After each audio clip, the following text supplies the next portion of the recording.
Advogados, nesse corte do nosso podcast, a gente falou um pouquinho sobre redes sociais. Quais são as redes sociais indicadas para o seu escritório de advocacia? Você já pensou nisso? E além disso, a gente trouxe exemplos de quais estratégias já utilizamos aqui na Trimind e também lá na Zeno, junto com o Matheus e a Ágata, para entender melhor o que já funcionou e te dar alguns insights. Caso você tenha interesse e queira saber qual é a rede social indicada para você, acompanhe esse corte. Legal. Vamos virar de chave e falar de redes sociais?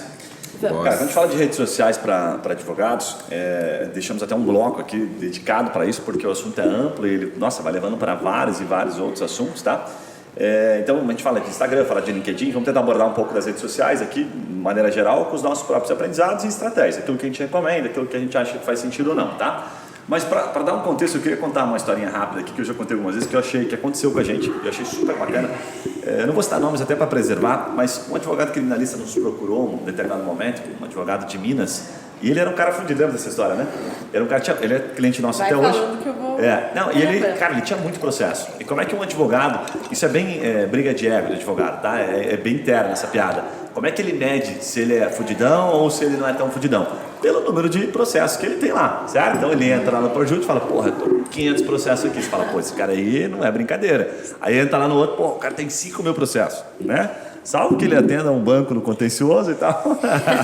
E em outras situações esse cara tá bem ou tá mal. É a forma como ele julga. E aí, olha só, que interessante. Ele entrou em contato e falou, Guilherme, é o seguinte, abriu o coração, assim, literalmente. Falou, cara, rede social, ninguém me conhece, Google também não sou um cara conhecido digitalmente, mas no meu meio eu sou foda. Sabe? Os caras que realmente, os advogados e tal, os caras me conhecem, sabem que eu sou.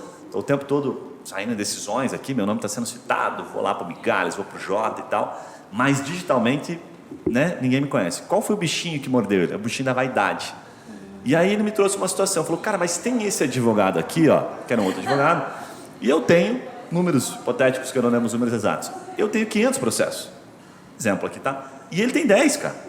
E só que esse cara aqui, velho, ele é o foda, esse cara tá sendo convidado para dar palestra. E aí eu, cara, só abracei ele, chorou no ombro, tá, literalmente. Choramos falei, juntos. cara, assim, ó, o bichinho da vaidade te picou, Eu falei, vamos falar de números, negócios. Se ele tem tudo isso aqui, e você tá vendo relevância nisso, e ele tá sendo convidado para dar palestra, mas ele não tem processo hoje, será que ele ainda vive de processo? Será que ele ainda advoga? Ou será que ele tem outros produtos? Ele acabou produtizando o direito, né? E aí, abrindo um parênteses, esse próprio advogado, e eles são conhecidos entre os dois, assim, são amigos, assim, não há nenhuma rixa, nada. Ele trouxe isso porque é uma reflexão que ele queria propor, sabe? E o que eu achei legal, para concluir? Eu trouxe para ele 2 cenários. Eu falei assim, cara, você está tentando o melhor dos 2 mundos, o que é muito difícil. Mas este mundo em que a gente olha mais da vaidade, em que a gente olha número de inscritos, de seguidores, como principal métrica, pro direito, como você já bem trouxe no bloco anterior, ele é uma falácia, ele não vira negócio. Eu tive a oportunidade de entrevistar aqui, inclusive no nosso Instagram, nosso podcast, tem vários que tem 80, que tem 100 mil inscritos, que eles compartilham. Não vem negócio, vem autoridade, vem indicação, mas negócio direto não vem. E aí qual que é o caminho natural que muitos acabam trilhando? Vender curso, vender outros serviços para outros advogados, que é a base de seguidores. Exatamente. Então essa história ilustra um pouquinho, só para dar um contexto, daquilo que muita gente enxerga que a rede social é o caminho para isso, mas no final acaba descobrindo, não deu para viver desse negócio. E o tempo que você gasta para construí-la é muito grande. E aí vem a maior reflexão, quem que é o advogado com mais seguidores no Instagram, em qualquer rede? Chutando, Vozes da minha cabeça. É a Juliette. A Juliette é uma advogada e tem muitos seguidores. Verdade. Eu acho que não tem ninguém com se você quiser ter um Instagram forte, vai pro Big Brother. Você vai conseguir. Mas a questão é, a Juliette advoga no dia a dia? Não advoga? É bem na reflexão que você puxa. A pessoa brincou comigo isso esses dias. Ô Matheus, deixa eu puxar a pergunta. Eu queria que vocês ajudassem a trazer aqui, principalmente a Ju, que está administrando hoje as nossas redes sociais ali com o time e tal. Cara, eu sempre achei muito massa a rede social de vocês, desde da época da Guirra e da Zeno. Para mim é referência, assim, sabe? A Ju depois vai me dar um beliscão, mas comparando, assim, eu já vejo muita rede social. Eu entro um pouco na rede social, mas não se pode comparar. Mas sabe aquela comparaçãozinha a gente fala isso saudável? pros nossos clientes, saudável. ele não tá seguindo. Eu olho algumas redes sociais, assim, cara, que eu falo, puta, que criativo isso aqui, cara. E tem vários que eu olho. E aí, tipo, é difícil de passar isso para a equipe, porque, naturalmente, é aquela coisa do estagiário, da pessoa que ainda não tem aquela bagagem e você já tem, mas você não dedica tempo para aquilo, né? Então, eu olho, comparo, mas não critico, não fico puxando nele dizendo, isso aqui tem... Cara, só fico, sabe, tentando fazer com que aquilo evolua, passando um pouco do conhecimento. Então, eu pergunto para vocês, o que você acha que faz a diferença, por exemplo, na rede social hoje da Zeno, ou da época da Guia, que você considera? É o time, é a cultura, é a estratégia, é aquele tempo que você dedica toda semana? O que faz a diferença ali para ter publicações, para ter engajamentos? Fala assim, puta, que rede social bacana, que vitrine legal. Legal. Assim, bem humildemente, eu não posso levar o mérito pela nossa rede social. É a nossa equipe que faz. A Zeno tem uma cultura um pouco diferente, né, de uma empresa tradicional. Então, a gente dá muita autonomia para o time. Claro, a autonomia vem sempre com responsabilidade. E a gente faz isso porque a gente tem uma cultura muito forte. Então, o pessoal entende muito o nosso propósito, para onde a gente está indo. Exato, eu ia falar exatamente isso. A partir do momento que eles entendem qual é o propósito da Zeno, eles vão transmitir isso nas redes sociais, entendeu? Então, a gente tem isso muito forte. Tanto que a gente fala a cultura da Zeno, né, propósito. Todas as pessoas que estão na Zeno hoje, elas têm um propósito, elas estão lá por um propósito. Né? Não é só, é por dinheiro, etc. Não, elas entendem muito bem como funciona e elas acabam transmitindo isso, né? Seja no time de marketing, seja no time de venda, seja no time de operação. Eu acho isso bem legal. E aí, assim, hoje como é que funciona? A gente tem a nossa equipe interna composta de 2 pessoas só. Então, uma pessoa do design, está com a gente quase desde o dia 1 lá, o Léo. Ele foi responsável por construir a nossa marca, desenhar, né, o nosso rebranding, tudo isso. E a Castro, que é a nossa head de marketing, que já veio aqui num episódio. O primeiro que a gente gravou esse ano, né? No primeiro.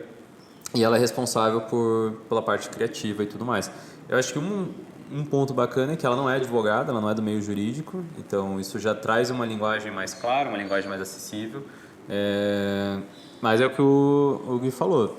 Ela é focada em autoridade. Não é focada em gerar conversão de cliente, não é gerada em atração efetivamente. Eu até entrei na rede social de vocês aqui e vi tipo assim, um time, né? 8 bilhões esquecidos no banco. Cara, para mim isso não é só a cultura ali, lógico, né? Mas vocês em algum momento alguém pensou naquela estratégia juntos e debateu, falou, vamos fazer sobre isso aqui? Tem isso, esse planejamento? Tem, com certeza. Vamos falar sobre isso aqui, né? Vamos pegar um time e tal, como é que é isso? A gente sempre busca, quando se fala time, a gente sempre busca estar acompanhando as novidades do dia a dia. Da mídia, né? Do que está acontecendo, do que está em alta, a gente entendeu que, apesar, é muito difícil trazer seguidor para advogado, uma forma era a gente conseguir ser também um canal de atualização mais do que de conhecimento jurídico. Então, além de estar postando conteúdo do tipo, sabia que você tem tais direitos? Vamos também puxar para o lado essa notícia dos 8 bilhões, coisa saiu em tudo que é lugar, no G1 e etc. Vamos a gente também compartilhar. A gente a gente está engatinhando nisso ainda, mas a gente quer cada vez mais relacionar nosso conteúdo com contemporaneidades. Então, saiu uma discussão de que não sei quem, sei lá, bateu em tal pessoa.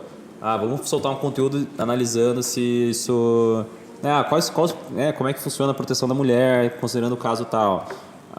Um caso recente que a gente fez, não sei se tá aí, foi do Monark. Quando saiu do Monark, cara, vamos falar sobre isso. Vamos falar sobre o que é apologia ao nazismo, se ele fez ou não. Vamos puxar essa discussão.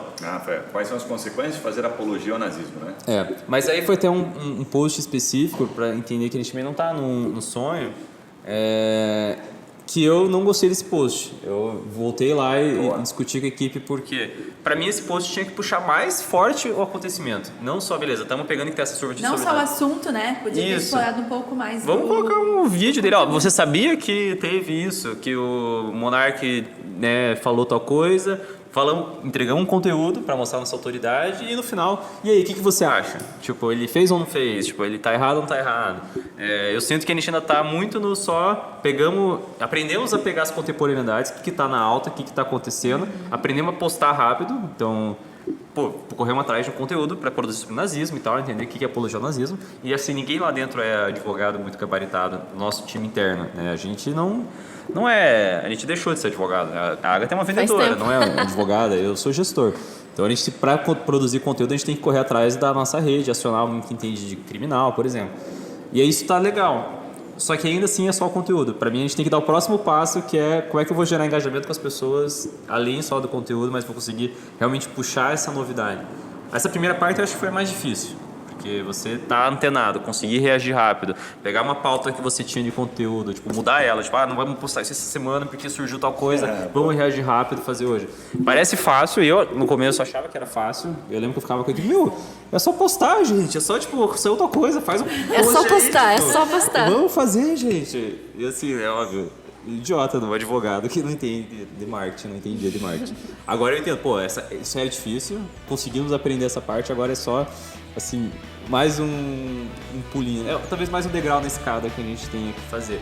Mas pra gente é o melhor caminho pra gente conseguir engajar com pessoas. Se você é advogado, se liga nesse insight que pode mudar completamente a tua visão de como atuar no direito e prospectar vários novos negócios. Exemplo de lei. Após uma decisão de lei como a LGPD, por exemplo, qual é o tempo que leva até que o efeito manada de contratações aconteça? Se não tivermos a reforma tributária, o que acontece antes e depois? Quais são as contratações, as demandas jurídicas que acabam surgindo no mercado?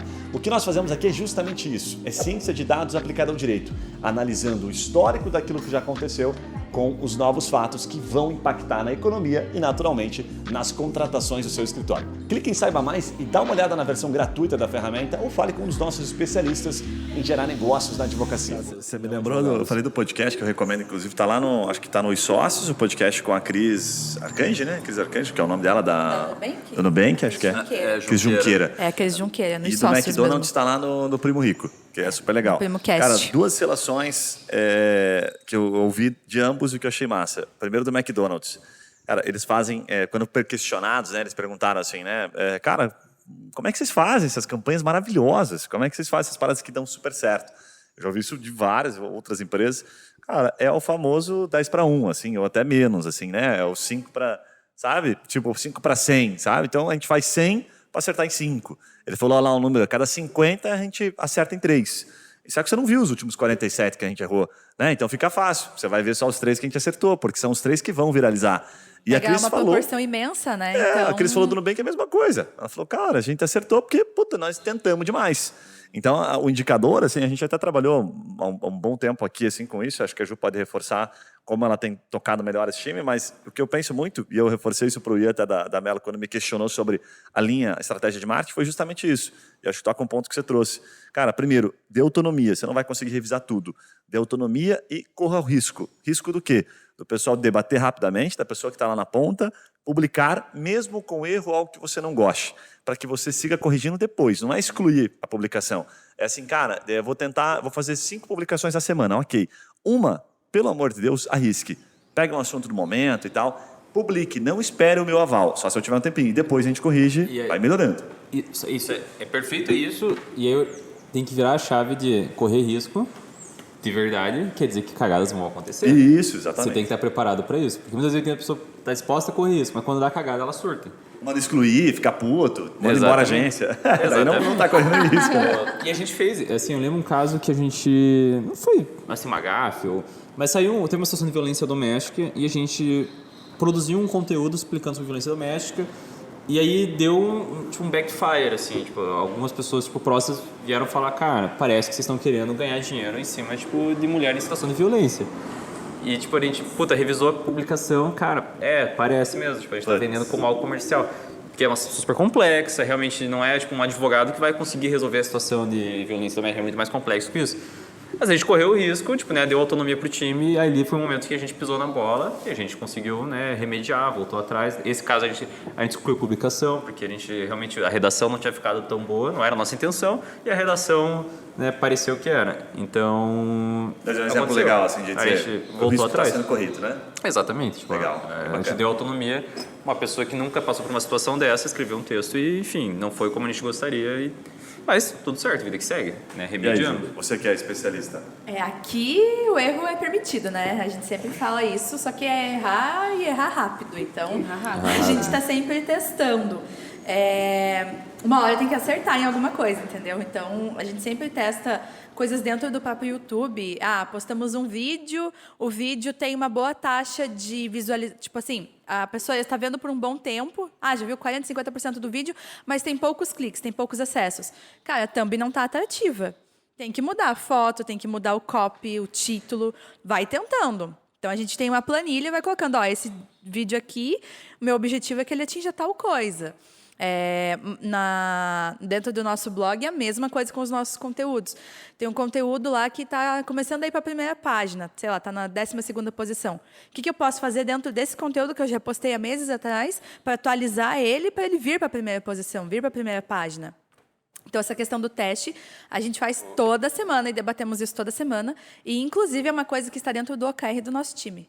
Então, a pessoa responsável... de teste, né, Ju? Explica o que é o OKR, porque às vezes o pessoal não sabe o que é. O OKR, de maneira resumida, é o indicador. É assim, todo mundo tem várias atividades. Eu tenho várias atividades, o nosso time de marketing, cada um deles tem várias coisas que tem que fazer. Por exemplo, tem que postar todo dia story, tem que postar todo dia um feed, né, um post no feed, tem que postar o podcast. Então, isso faz parte da nossa rotina.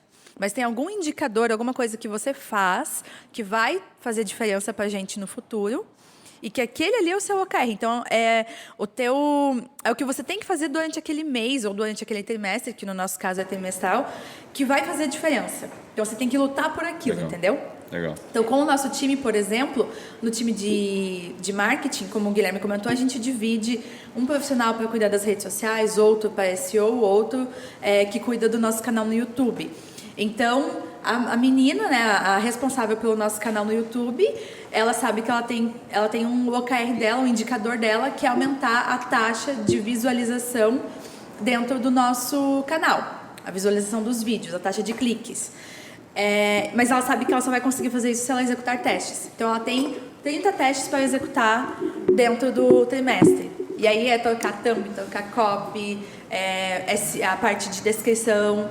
Dentro do SEO, do blog, a mesma coisa. Então, a gente está sempre com essa mentalidade, né? O que eu tenho que fazer, o que eu posso fazer de diferente dentro desse conteúdo, dentro desse assunto, que vai me trazer um resultado. Legal. Eu sinto muito que, assim, o marketing, ele é muito teste, né? Porque você tem que testar para ver se vai dar resultado, se der resultado legal, se não der.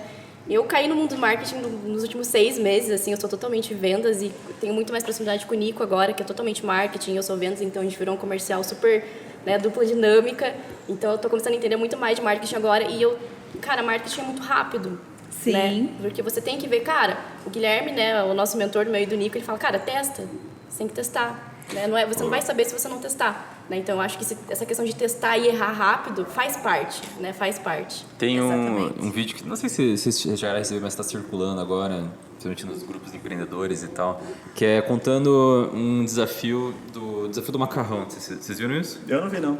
Não. Eu também acho que não. É assim, eles pegaram um professor lá americano, pegou vários estudantes de vários cursos diferentes de não sei se Harvard ou alguma faculdade, né, Ivy League, assim, e eles mandam os estudantes montarem uma torre de macarrão. Você viu? Eu já fiz. Você já fez isso? Eu já tive que fazer esse exercício. Então você tem que tentar, não sei, com durex, cola, não sei o que, você tem que fazer uma torre de macarrão, espaguetezinhos e fazer a torre ficar o mais alto possível. E aí, cara, quem que vocês acham que foi a área, as pessoas que conseguiram fazer a maior torre? Daí, tipo, todo mundo, cara, sei lá, galera do MBA em engenharia, tipo, de Harvard. E aí, no final, foi uma turma de jardim de infância que ele pegou pra fazer só, tipo, meio de experimento, o que ia acontecer. E aí, essa turma de jardim de infância, a primeira, já construiu uma torre maior do que os alunos de engenharia, por exemplo. Aí ele, cara, tem uma coisa estranha aqui. Daí ele começou a fazer com várias turmas de jardim de infância e sempre as crianças faziam torres cada vez maiores do que das turmas de adultos, de MBA, de faculdade e tal. E aí, tipo, qual que era o ponto dele? Era teste. As crianças não sentam na mesa e decidem quem que vai ser o CEO da Macarrão S.A., né? Eles já sentam e começam a executar. Começa a montar e vai colando, então você vai caindo e vai fazendo de volta. Enquanto os adultos, por uns 15 minutos do exercício que tem tempo, eles ficam discutindo qual que é a melhor estratégia. Ah, não, porque tem que colar assim, porque tem que ter a base assim, vamos fazer pra cá, vamos fazer pra lá. E daí só tenta uma única vez. E tenta uma única vez, né? E quando dá errado, não, vamos desmontar, vamos fazer de volta, não sei o quê. As crianças não, é pau, elas vão fazendo, vão tentando, colando, passa baba e... Exatamente. E aí, eles sabem planejar, né? Porque são crianças, então, vamos fazer logo. Vamos fazer, não tem planejamento nenhum. E aí o ponto dele eu não sei se o ponto dele, mas pra mim o que eu absorvi é aquele, o feito é melhor que o perfeito e o teste rápido, vamos testar. Cara, a gente sempre fala isso aqui na agência.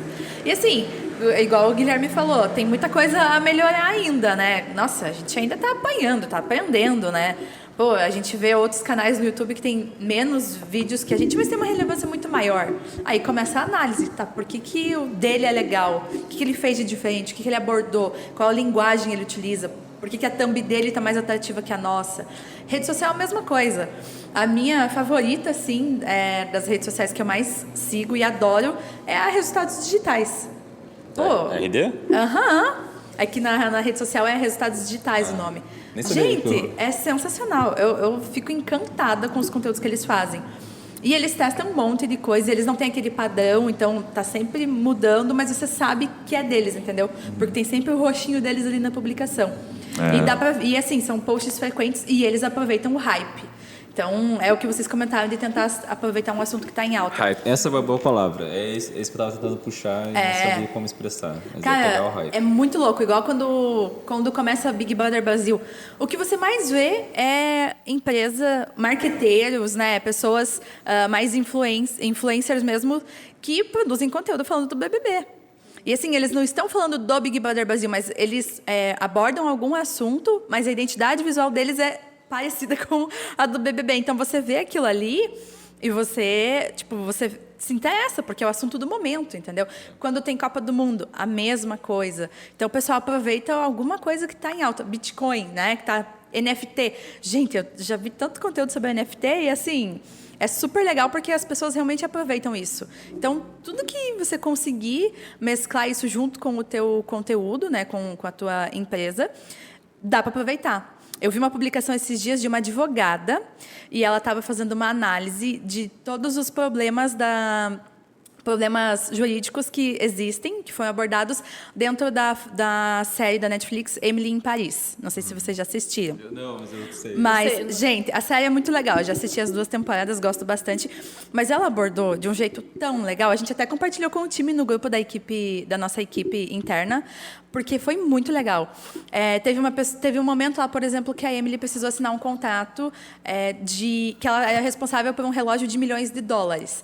E aí a mulher colocou, será que é permitido a empresa fazer isso? Porque o contrato estava em francês, e ela não fala francês, ela fala inglês. Então, ela poderia ter assinado um contrato que está numa língua que ela não conhece.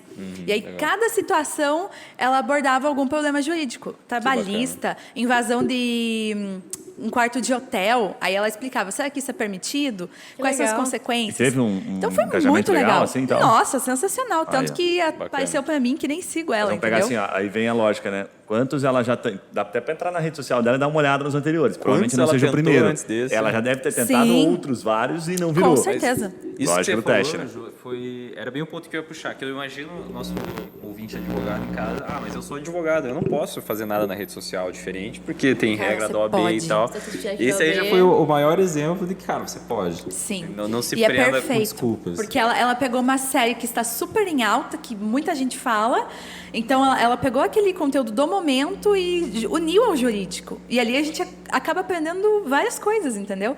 Então é muito legal. Chama Pra muito ficar a Uma atenção. lógica fácil diferente, do- né? É uma lógica diferente. O advogado Sim. pensar, não, eu sou especialista em trabalhista, que tem que postar conteúdo sobre isso. Cara, não, você pode fazer comentários, você pode ir, né, pelas bordas, assim, para você Sim. gerar conteúdo sobre isso.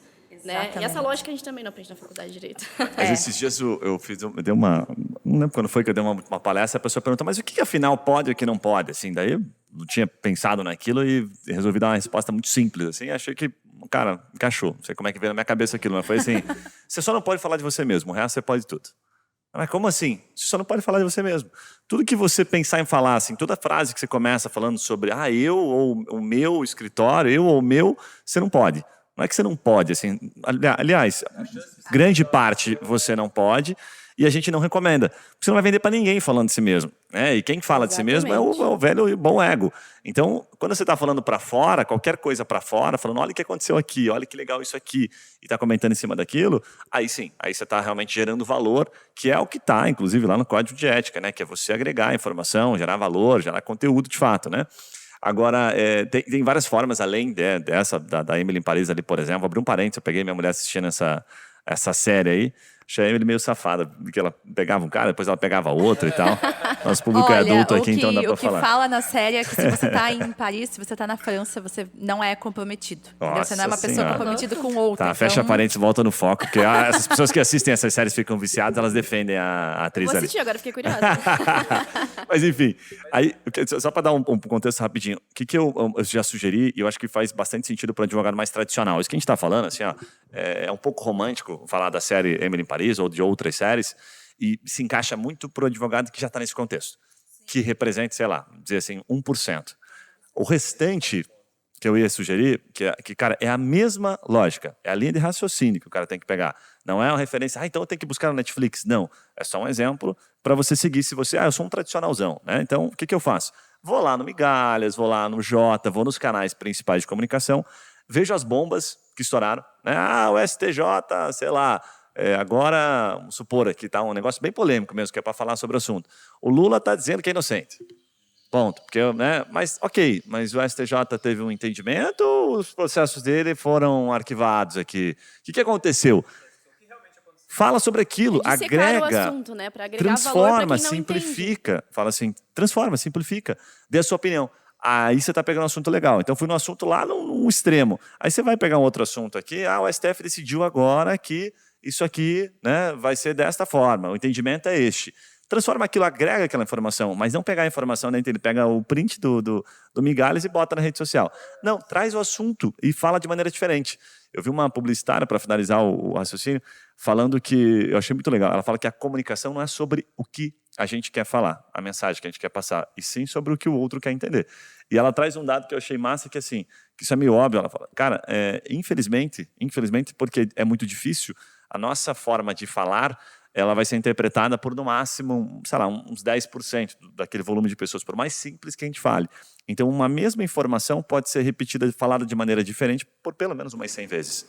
E cada um que falar vai, né, atingir um determinado volume de pessoas. Elas vão ser absorvidas de maneira diferente. Então, dá para falar muito sobre um determinado assunto de maneira diferente. Aí eu achei isso muito foda.